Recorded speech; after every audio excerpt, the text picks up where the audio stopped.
بسم اللہ الرحمن الرحیم الحمد للہ رب العالمین والصلاة والسلام علی اشرف الانبیاء محمد وعلی آلہ وصحبہ وامتہ اجمعین اما بعد۔ ہمارا جو سوال چل رہا تھا وہ سوال نمبر 6 تھا، جس کا عنوان وحی، الہام اور کشف تھا۔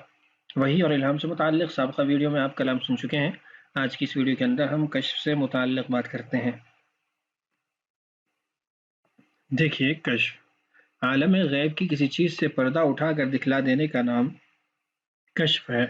کشف سے پہلے جو چیز مستور تھی اب وہ مکشوف یعنی ظاہر اور آشکارا ہو گئی، سامنے آ گئی۔ قاضی محمد اعلیٰ تھانوی رحمہ اللہ کشاف اصطلاحات الفنون صفحہ نمبر 1254 پر لکھتے ہیں، یہ جو نام ہے قاضی محمد اعلیٰ تھانوی، اس میں اختلاف ہے۔ بعض جگہوں پر قاضی محمد اعلیٰ بن شیخ علی ہی نام ہے، لیکن بعض مقامات پر قاضی محمد علی بن علی تھانوی رحمہ اللہ یہ نام ہمیں ملتا ہے۔ کیا لکھتے ہیں؟ الکشف عند اہل السلوک هو المکاشفہ۔ اہل سلوک کے نزدیک، اہل تصوف کے نزدیک کشف کہتے ہیں مکاشفہ کو، کسی چیز کا آشکارا ہو جانا، ظاہر ہو جانا۔ مکاشفہ کی تعریف لکھی ہے، فارسی کے اندر ہے، جس کا ترجمہ یہ ہے کہ مکاشفہ جو ہے وہ حجاب ظاہری اور باطنی کے بیچ کا ہوتا ہے، اور اس کا جو ادراک ہے وہ ہم حواس ظاہرہ سے نہیں کر سکتے۔ اس کے بعد فرماتے ہیں کہ حجابات کا مرتفع ہونا قلب کی صفائی اور نورانیت پر موقوف ہے۔ حجابات کا مرتفع ہونا قلب کی صفائی اور نورانیت پر موقوف ہے۔ جس قدر قلب صاف اور منور ہوگا اسی قدر حجابات مرتفع ہوں گے۔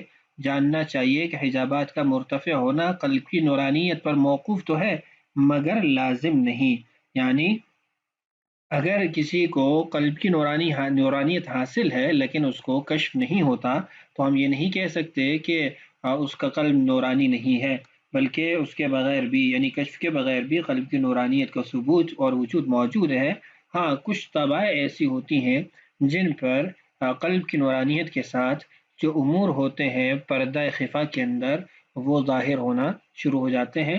مختلف صوفیہ کے اور مختلف اسلاف کے واقعات آپ نے سن رکھے ہیں۔ تو بہرحال آپ کے سامنے تینوں چیزیں آ چکی ہیں، وحی، الہام اور کشف۔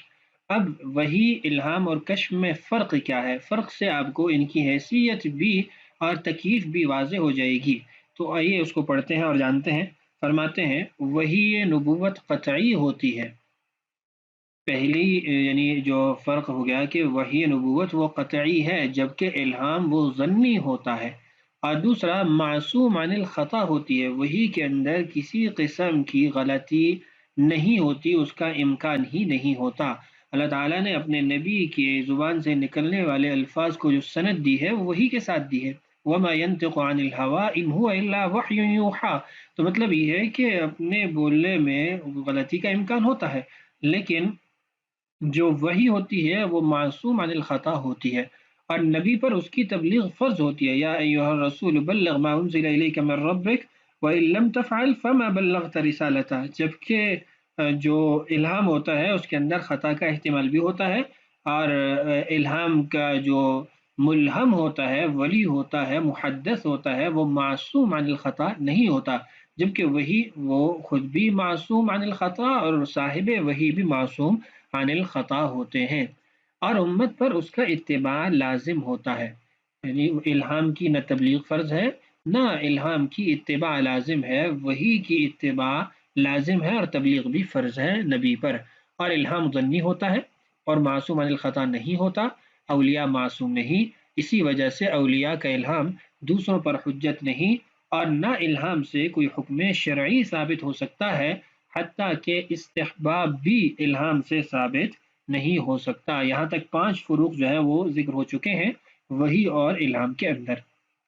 چھٹا فرق دیکھیے، نیز احکام شرعیہ بذریعہ وحی انبیاء علیہم الصلوات و تسلیمات کے ساتھ مخصوص ہے، اور غیر نبی پر جو الہام ہوتا ہے سو وہ از قسم بشارت یا از قسم تفہیم ہوتا ہے، کوئی بشارت مل گئی یا پھر کسی مسئلے کو سمجھا دیا گیا، احکام پر مشتمل نہیں ہوتا۔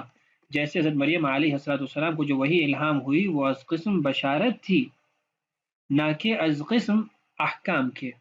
یعنی حضرت عیسیٰ علیہ السلام کی جو پیدائش کی بات تھی وہ ان کے لیے بشارت تھی، اور بعض مرتبہ وحی الہام کسی حکم شرعی کی تفہیم اور افہام کے لیے ہوتی ہے، یعنی جو الہام کیا جا رہا ہے وہ کسی مسئلے کو سمجھانے کے لیے ہوتا ہے کہ اللہ تعالیٰ کسی کے دل میں اس مسئلے کی حقیقت کو ڈال دیتے ہیں، اس کی تفہیم کو ڈال دیتے ہیں۔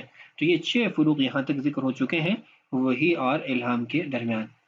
آگے فرماتے ہیں جو نسبت رویائے صالحہ کو الہام سے ہے وہی نسبت الہام کو وحی نبوت سے ہے، یعنی جس طرح رویائے صالحہ الہام سے درجہ میں کمتر ہے، غیر نبی کا سچا خواب دیکھنا وہ جیسے الہام سے کم درجے میں ہے، اسی طرح الہام درجہ میں وحی نبوت سے فروتر ہے، فروتر بمعنی کم تر ہے، اور جس طرح رؤیا صالحہ میں ایک درجے کا ابہام اور اخفا ہوتا ہے اور الہام اس سے زیادہ واضح ہوتا ہے، اسی طرح الہام بھی باعتبار وحی کے خفی اور مبہم ہوتا ہے اور وہی صاف اور واضح ہوتی ہے۔ یعنی 3 سٹیپ ہو گئے، رؤیا صالحہ، الہام اور تیسرا وحی۔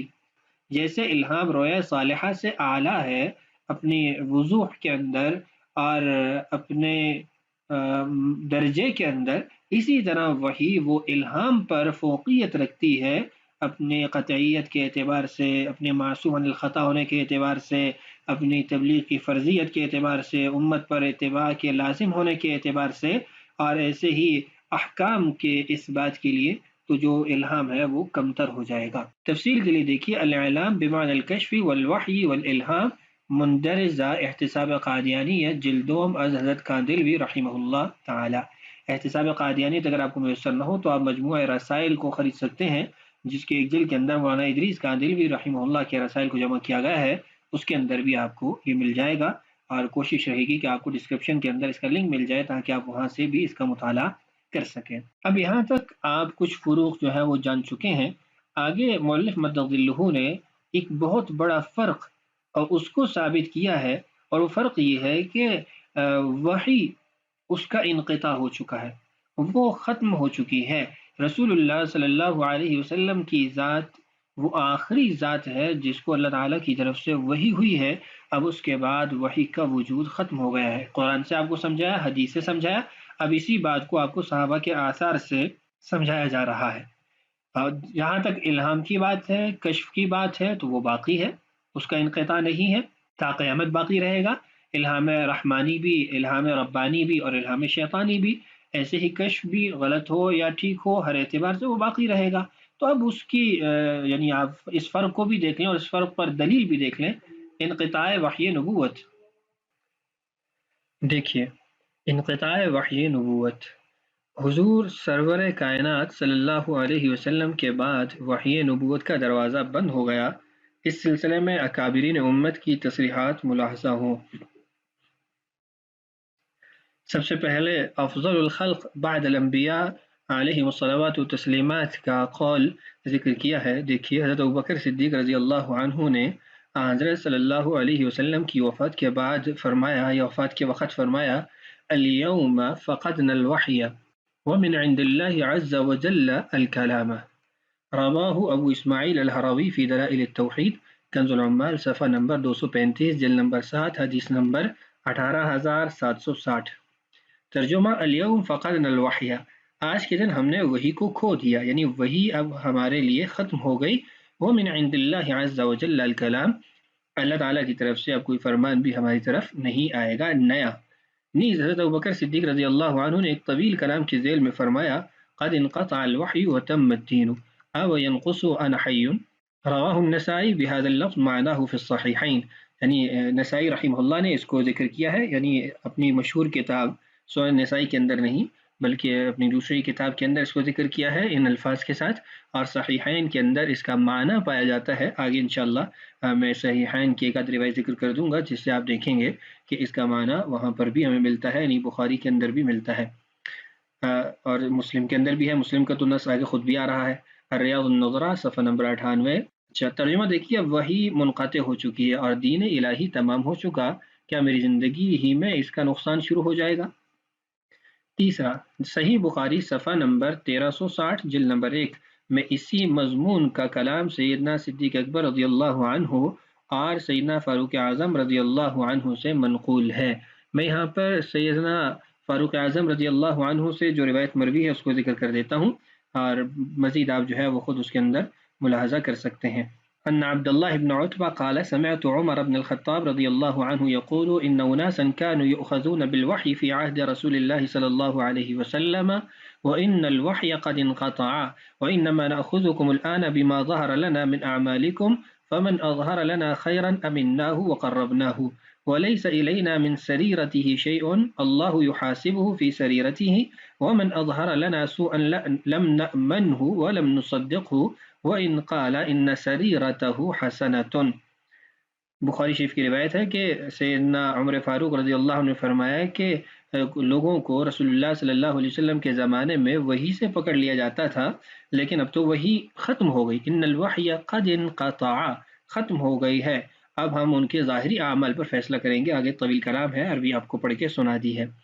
ایسی صدیق اکبر رضی اللہ عنہ سے بھی یہ معنی اور اس معنی کے اندر روایت مذکور ہے، منقول ہیں۔ مسلم کے بھی کچھ الفاظ اس کے اندر ہیں۔ حضرت انس رضی اللہ عنہ فرماتے ہیں کہ جب حضرت صلی اللہ علیہ وسلم کی وفات ہوئی تو ایک روز حضرت صدیق اکبر رضی اللہ عنہ نے حضرت عمر رضی اللہ عنہ سے فرمایا کہ چلو حضرت ام ایمن رضی اللہ عنہ کی زیارت کرائیں، کیونکہ حضرت صلی اللہ علیہ وسلم بھی ان کی زیارت کے لیے تشریف لے جایا کرتے تھے۔ حضرت انس رضی اللہ عنہ کا بیان ہے کہ ہم تینوں وہاں گئے، حضرت ام ایمن رضی اللہ عنہ ہمیں دیکھ کر رونے لگیں۔ ان دونوں حضرات نے فرمایا کہ دیکھو ام ایمن، رسول اللہ صلی اللہ علیہ وسلم کے لیے وہی بہتر ہے جو اللہ کے نزدیک آپ صلی اللہ علیہ وسلم کے واسطے مقدر ہے۔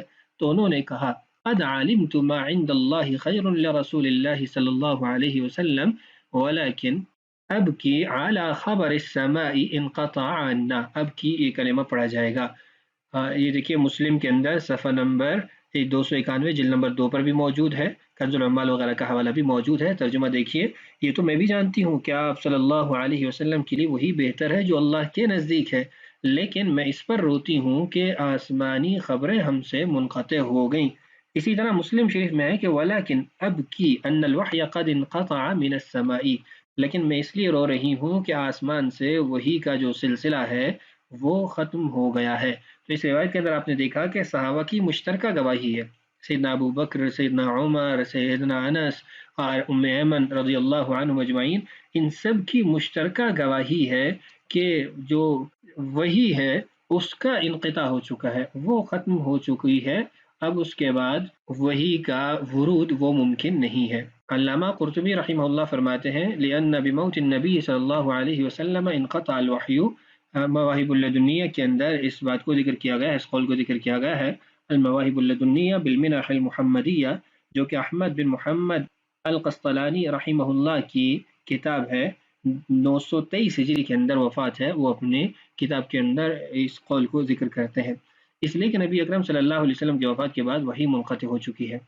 چھٹا اقتباس دیکھیے، ایسے مدعی کے بارے میں علامہ ابن حجر مکی رحمہ اللہ نے اپنے فتاوی میں تحریر فرمایا ہے، ومن اعتقد وحیا بعد محمد صلی اللہ علیہ وسلم یکفر باجماع المسلمین، کہ جو شخص حضرت صلی اللہ علیہ وسلم کے بعد کسی وحی کا معتقد ہو یا اعتقاد رکھتا ہو کہ وحی نازل ہوگی، وہ مسلمانوں کے بالاجماع عقیدے کے مطابق کافر ہے۔ تمام کے تمام مسلمانوں کا اس بات پر یقین ہے اور عقیدہ ہے کہ وہ کافر ہو گیا ہے۔ تو یہ کچھ اقتباسات آپ کے سامنے آ چکے ہیں، جس سے اس بات کی وضاحت مقصود تھی کہ جو وحی ہے اور الہام ہے اس کے درمیان ایک فرق واضح کر دیا جائے کہ وحی جو ہے وہ ختم ہو چکی ہے، اس کا انقطاع ہو چکا ہے نبوت کے ختم ہونے کی وجہ سے، جبکہ الہام اس کا وجود باقی ہے، چاہے وہ الہام ربانی ہو یا الہام شیطانی ہو۔ تو آج کی اس ویڈیو کے اندر بھی ہم نے جو کشف سے متعلق بات کی ہے اور اس کے ساتھ وحی اور الہام کے اندر جو فرق تھا اس سے متعلق بات کی ہے، تفصیلی بات ہو چکی ہے۔ انشاءاللہ اسی سبق کو اگلی ویڈیو کے اندر بھی چلائیں گے۔ اللہ تعالی ہم سب کو فتنہ قادیانیہ سے محفوظ فرمائے اور رسول اللہ صلی اللہ علیہ وسلم کے ختم نبوت کے عقیدے پر مرتے دم تک قائم و دائم رکھے۔ السلام علیکم ورحمۃ اللہ وبرکاتہ۔